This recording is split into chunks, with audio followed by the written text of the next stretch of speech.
American president Donald Trump ইতিমধ্যেই চীন সফর করেছেন।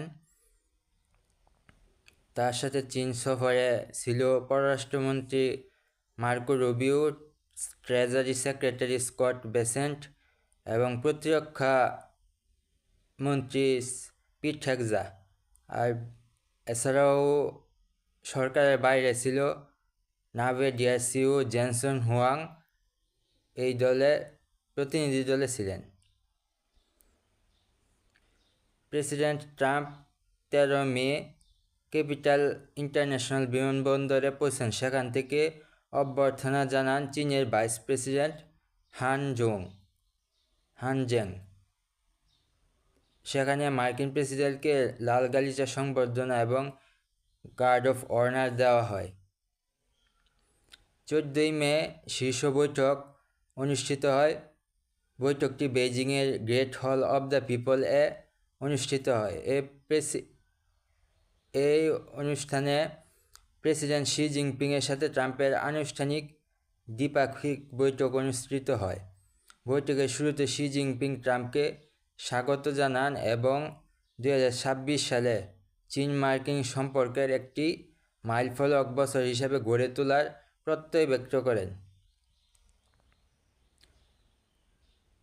দুই নেতা বেইজিংয়ে ঐতিহাসিক টেম্পল অফ হেভেন পরিদর্শন করেন। 1975 সালে প্রেসিডেন্ট জেরাল্ড ফোর্ডের পরই ট্রাম্প প্রথম কোনো দায়িত্বরত মার্কিন প্রেসিডেন্ট যিনি স্থানটি পরিদর্শন করেছেন।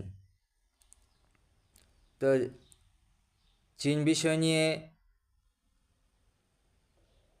চীন সফর নিয়ে আলোচ্য বিষয়গুলোর মধ্যে প্রথমে আছে বাণিজ্য ও শুল্ক। ট্রাম্প প্রশাসন চীনের উপর নতুন করে শুল্ক আরোপের বিষয়টি পর্যালোচনা করতেছে। তবে চীন আশা করছে এই সফরের মাধ্যমে একটি স্থিতিশীল ব্যবসায়িক পরিবেশ তৈরি হবে।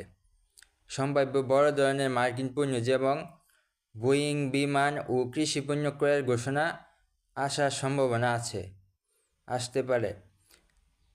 তাইওয়ান ইস্যুতে বেইজিং তাইওয়ানকে তাদের রেড লাইন হিসেবে উল্লেখ করেছে। যদিও ট্রাম্প তাইওয়ানের কাছে $11 বিলিয়ন অস্ত্র বিক্রির প্যাকেজ নিয়ে আলোচনা করেছেন, যা চীনকে ক্ষুব্ধ করেছে। পারমাণবিক চুক্তি। ট্রাম্প যুক্তরাষ্ট্র, চীন এবং রাশিয়ার মধ্যে একটি ত্রিপক্ষীয় পারমাণবিক অস্ত্র নিয়ন্ত্রণ চুক্তির প্রস্তাব উত্থাপন করেন। ইরান যুদ্ধ পরিস্থিতিতে নিরাপত্তা ও প্রযুক্তি নিয়ে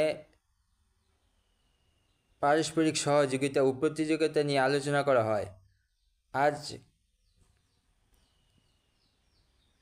15 মে 2026 পর্যন্ত পাওয়া তথ্য অনুযায়ী এই সফরটি চীন ও আমেরিকার মধ্যে দীর্ঘদিনের শীতল সম্পর্কের বরফ গলাতে এবং কনস্ট্রাকটিভ স্ট্র্যাটেজিক স্টেবিলিটি বা গঠনমূলক কৌশলগত স্থিতিশীলতা স্থাপনে সহায়ক হতে পারে বলে আশা করা হচ্ছে।